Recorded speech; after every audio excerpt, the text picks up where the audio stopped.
Nice to see you. Are you going to New York? Yes, I am.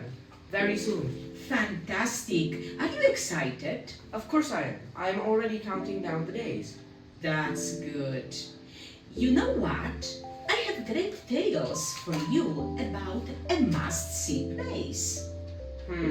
I don't know. Just kidding.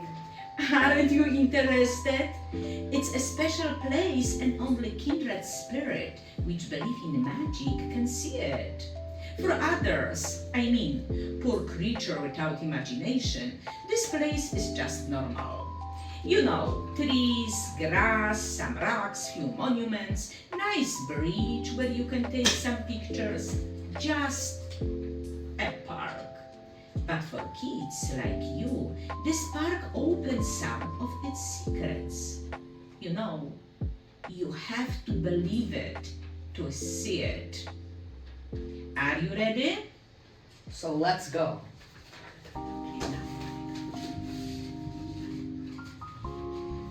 Almost every tale begins with the expression, once upon a time. So let me tell you the story, which begins the same way, but it is quite different. Parky and Beam, two elves, looked at each other. It was early morning.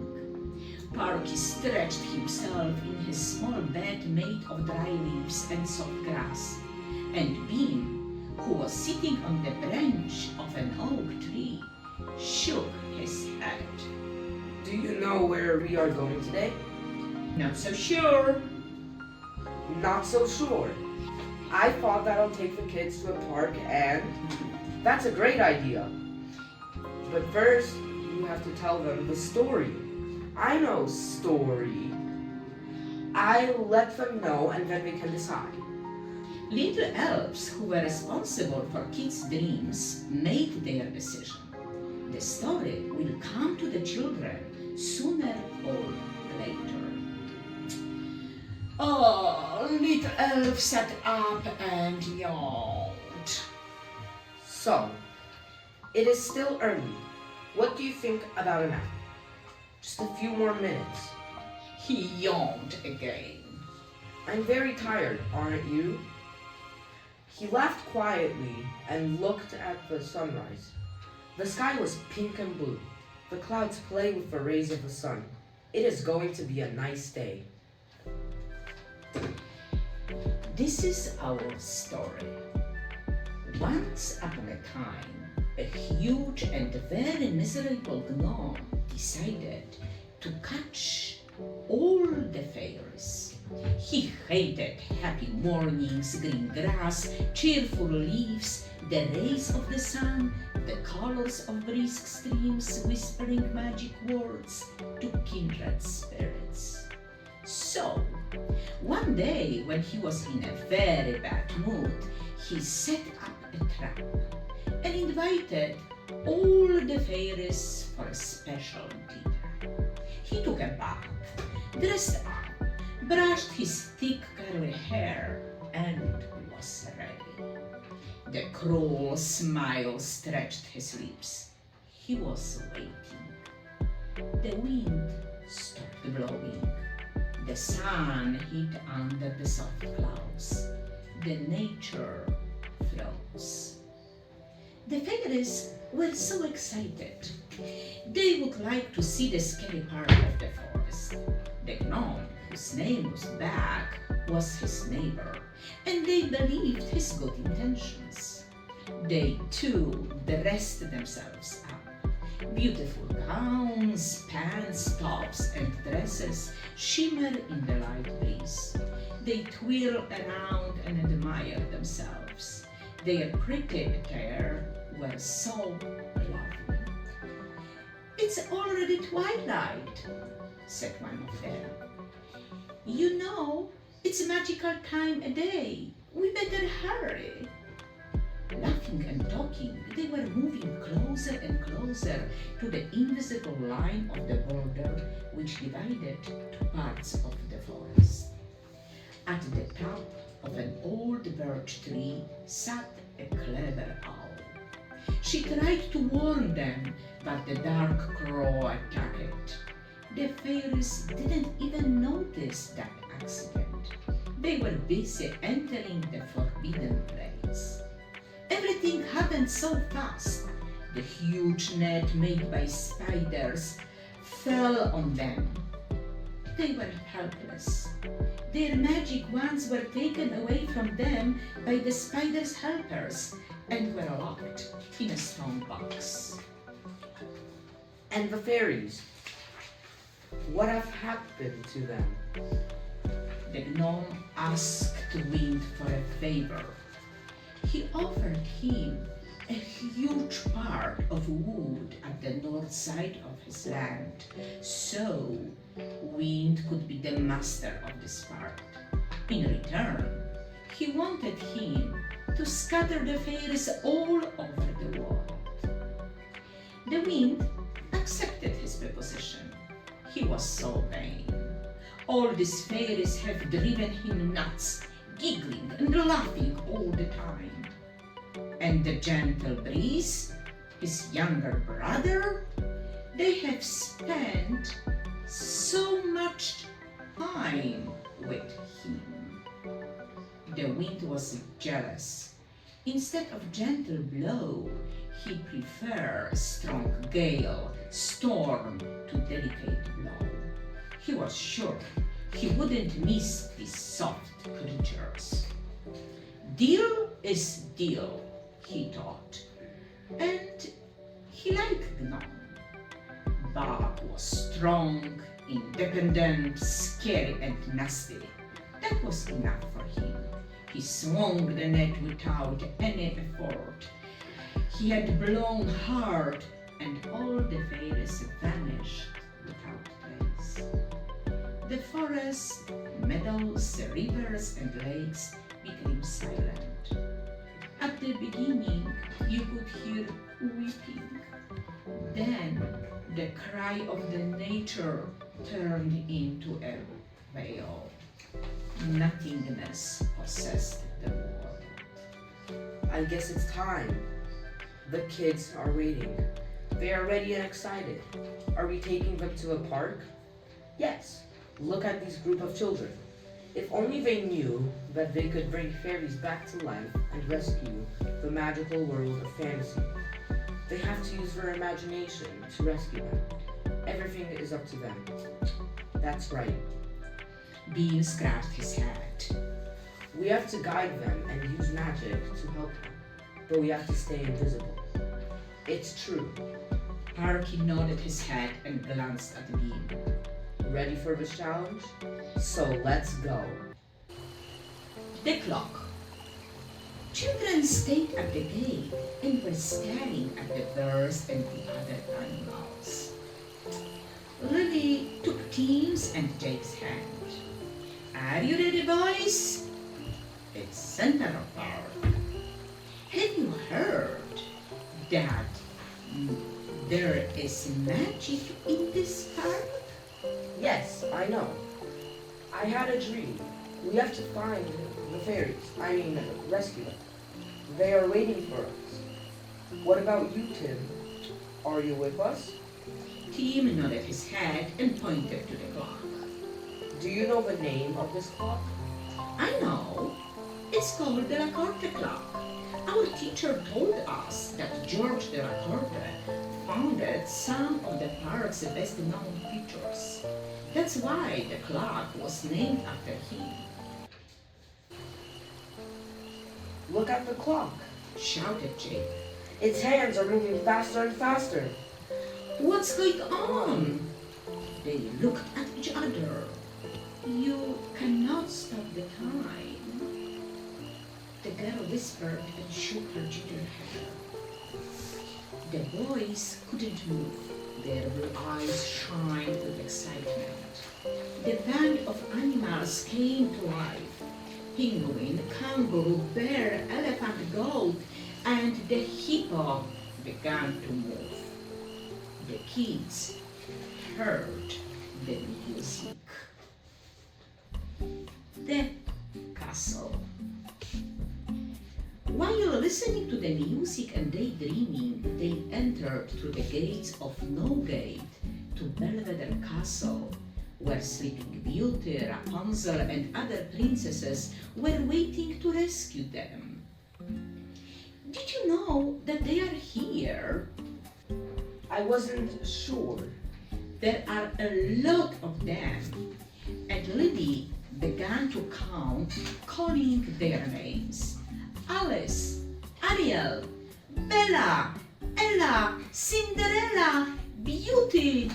She goes on and on with their names, and after a while the boys joined her, and the all imprisoned fairies vanished, sending them kisses. Hooray! We did it!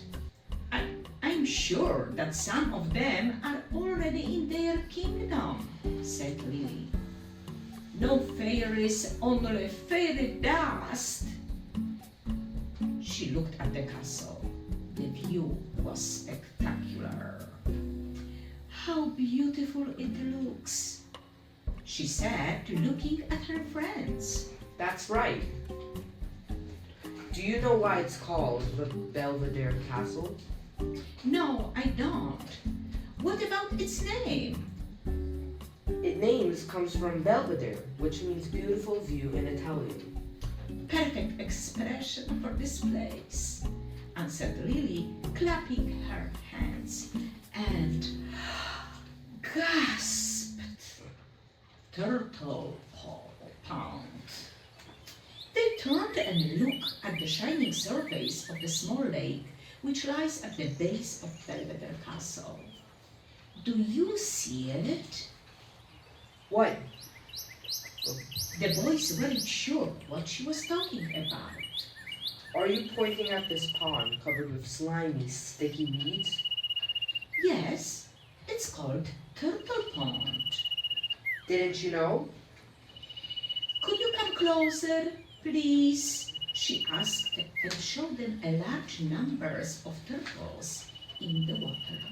Look, one of them is hiding there among the algae, and the other is climbing on that rock, she explained.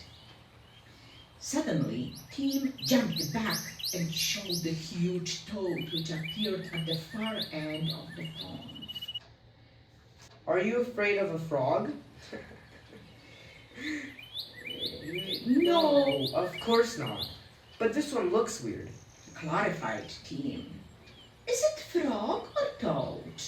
Lily pointed at the direction of the little creature which was staring at them. It's huge. You know what? I can't imagine how can you kiss the frog? She shook her head and made face.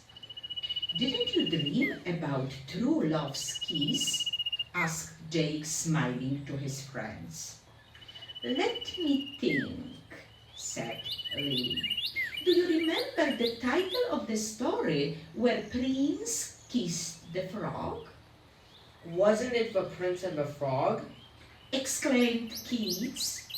At the same moment, they heard and saw a colorful cloud which disappeared far, far at the horizon.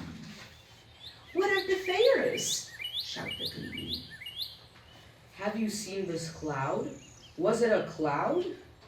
I guess that we have released more fairies. Isn't it fantastic? They looked at the pond. The weeds were moving gently in a light breeze. The sun shines and everything seems brighter and happier in its light. Did you hear "thank you"? asked Lily. Nah, she said to herself. It's my imagination, I guess. Time to change place. We have already spent a lot of time here. Balto Monument. I would like to see snow. Is it possible? asked Lily. I have heard a great story about Balto, said Tim, and he touched the statue of the dog. Balto and the other dogs took part in the race called the Great Race of Mercy. Did they? Lily looked at him with curious eyes. Why don't we transform ourselves and go to Alaska to see the race?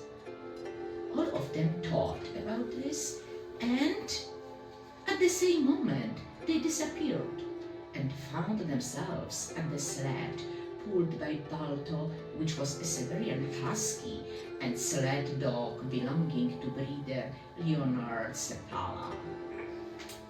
The kids saw that the dog were on their last legs. They fought with very low temperature, rough ice, treacherous waters and blizzards, pulling sled with serum which could save kids' life from deadly diphtheria epidemic. Look at them, said Lily. They are so tired, but so brave. That's right, they are. And you know what? They did it. They saved the kids. They were fantastic. That's why on the statue is written endurance, fidelity, intelligence. They looked at each other and heard the gentle flapping of the wings. Our Faries, whispered Lily and shook her head. We help them. They are free at last. Lily and Jake looked at him. Are you okay? He shook his head. I'm feeling cold. He interrupted them. My hands without gloves are freezing. Jake looked at him and your nose is red, he said. Time to change climate. That's right. Not yet, shouted Lily. I would like to see white bears, penguins, and seals.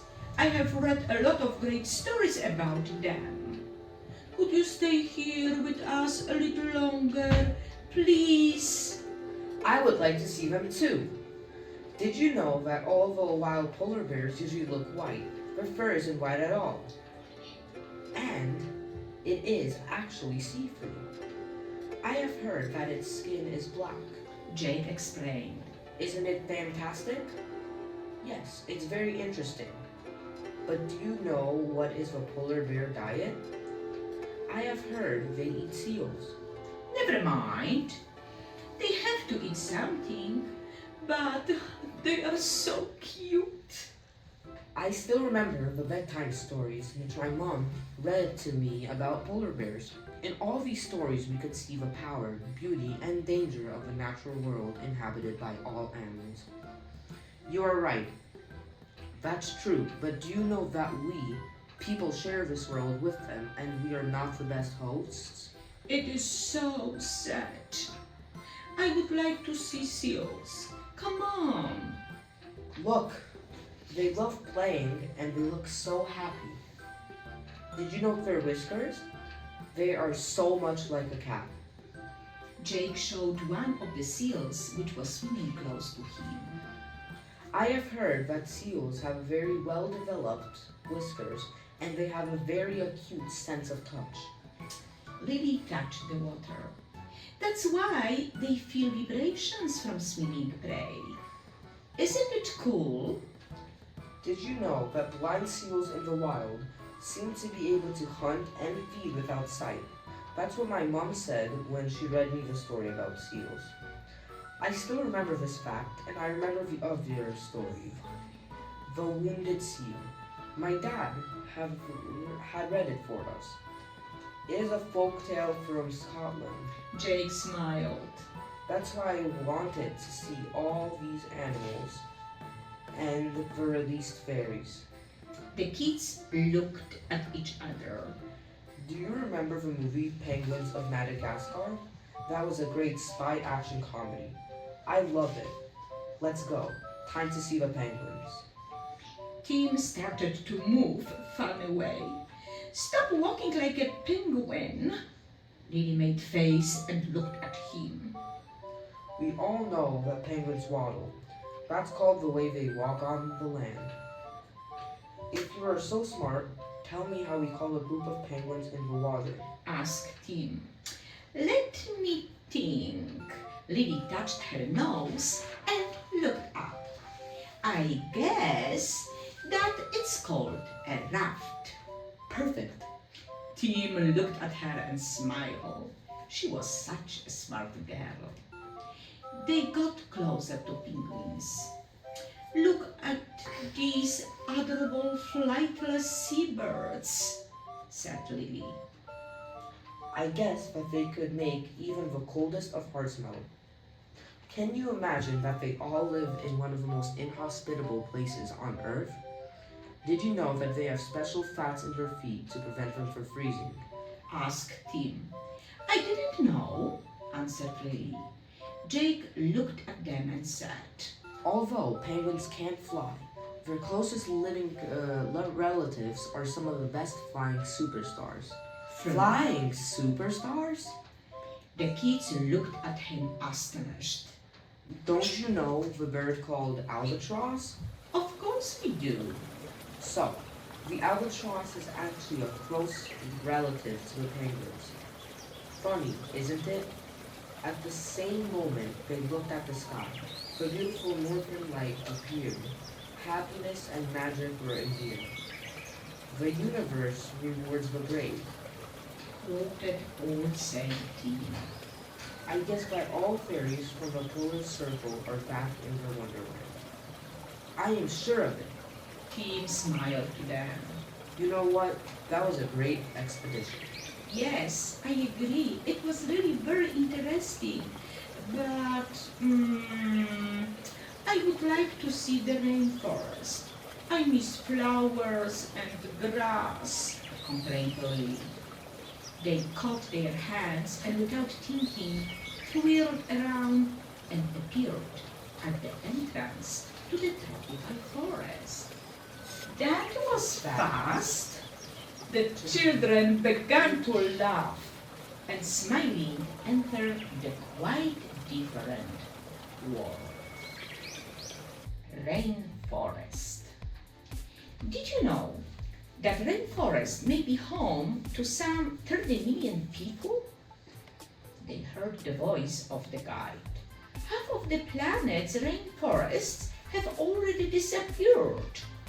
She continued. Look at these beautiful flowers and birds, whispered Lily. They are so colorful. These colors are so rich. Let's go.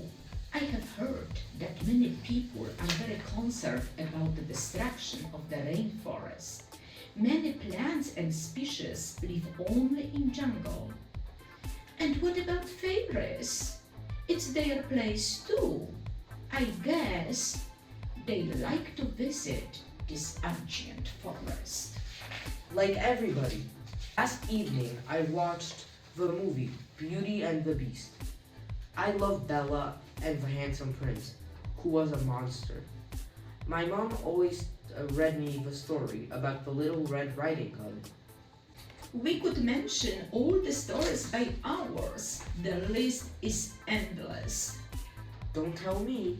When I look at this maze of branches, huge oak trees, the layers of branches and leaves called canopy. Canopy? I didn't know this name. Our geography teacher told us this name when she was portrayed in the jungle, Answered Tim. Did you read Jungle Book or watch Tarzan?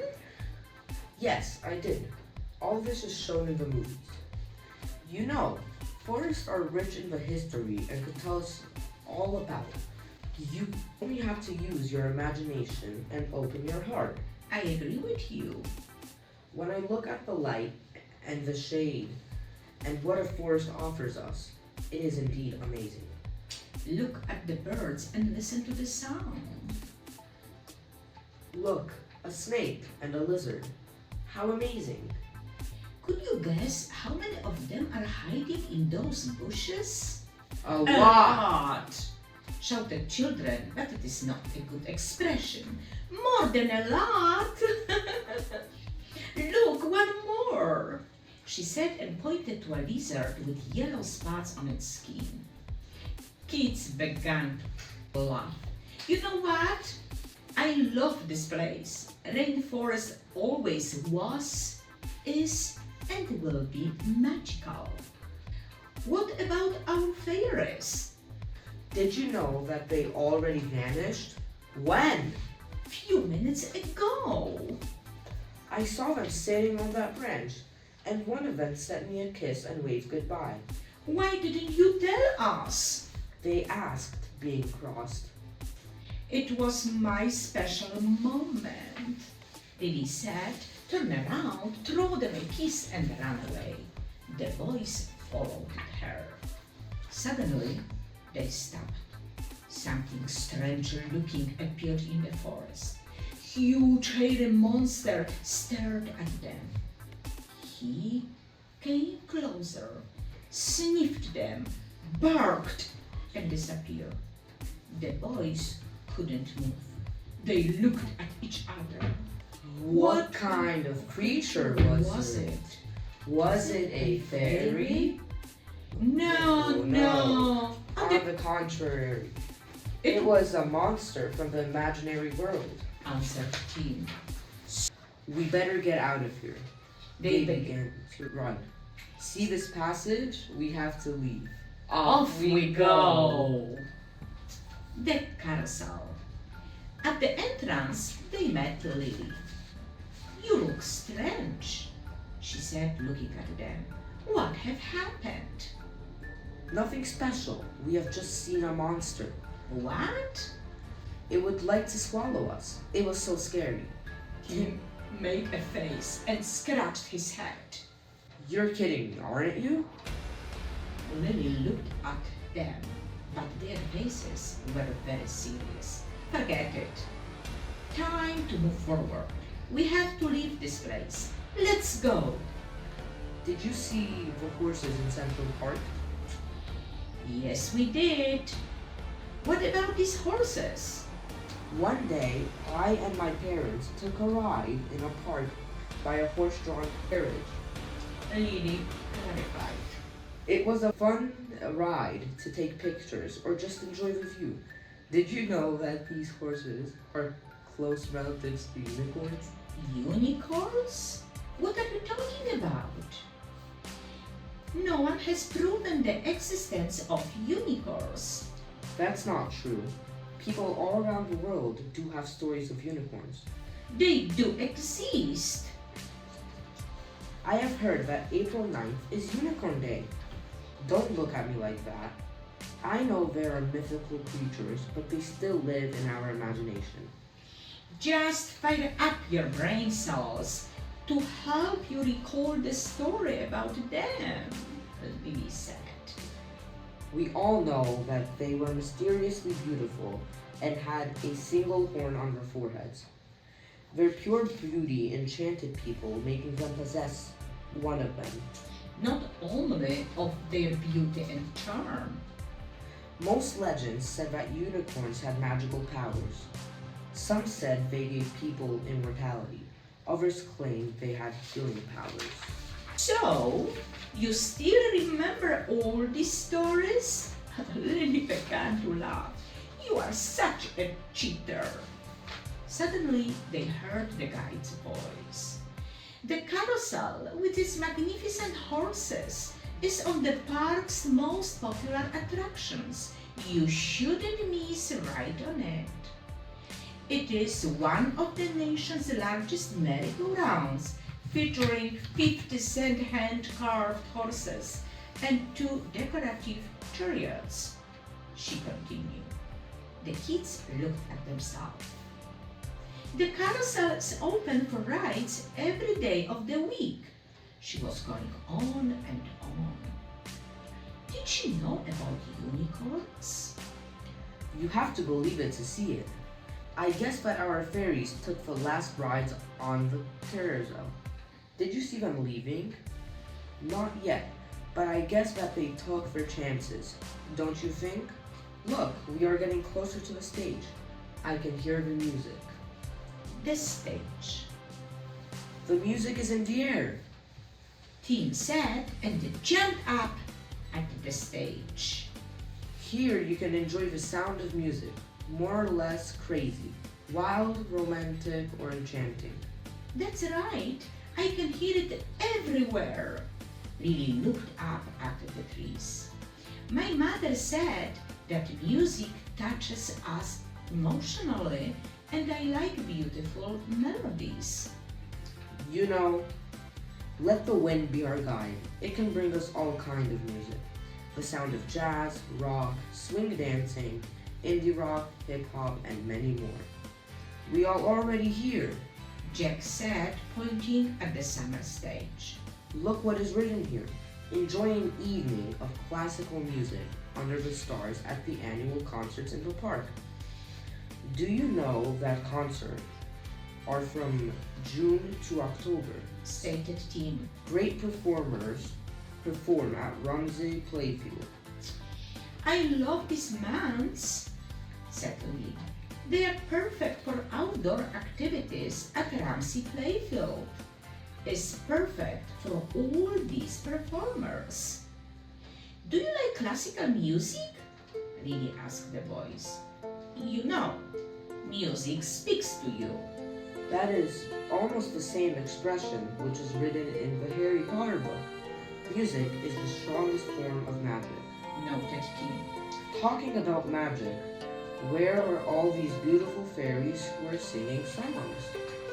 Like Ariel? Yes, she was one of them. What about the others?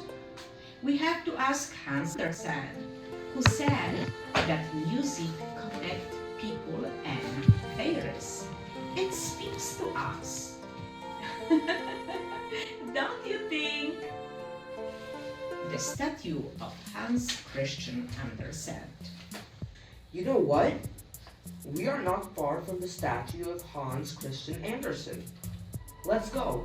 I would like to see this strange and great figure who wrote such a lot of fascinating stories for children. That means us. Lily smiled and she showed a little duckling walking towards the writer. The author was reading his story, The Ugly Duckling, to a little one walking into his direction. Isn't it fantastic? She said, patting the little duckling. I remember his saying, it doesn't matter if you are born in a duckyard, so long as you are hatched from swan's egg. My mom said me another one. Jake noted, pointing at the beautiful butterfly sitting on the branch. One must have sunshine, freedom, and a little flower. That's what it was said. And he smiled to a little creature. Do you know when this statue was unveiled? My teacher told us that it was in 1956. It was author's 150th birthday. I have heard that a Danish and Americans Women Association and the school children from both countries initiated the idea and funded the monument. Tim mentioned, and he showed at the hat close to the altar. I would love to have that hat. Isn't it great? It is, if you would like to attract attention. I saw a few Disney animated movies picked up from Hans Christian Andersen stories. They were great.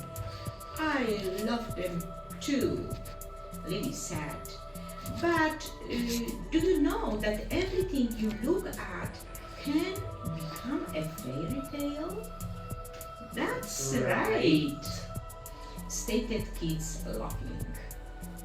It's time to say goodbye to a busy day and to our fairies who are resting in their kingdom. We did a great job. High five to us. That was a great adventure. And you know what? This coming evening invites us to journey to Neverland before the next exciting days. Oh no! Oh yes! You have believed it to see it. And she laughs. The whole world is a series of miracles and you never know what's going to happen. Let's go! They did a great job. Magical world of fantasy is back. Mission accomplished. Do you remember the expression of Hans Christian Andersen? Life is like a beautiful melody, only the lyrics are messed up. He said, but we have already fixed these lyrics. That's right. Parky smiled and stretched himself.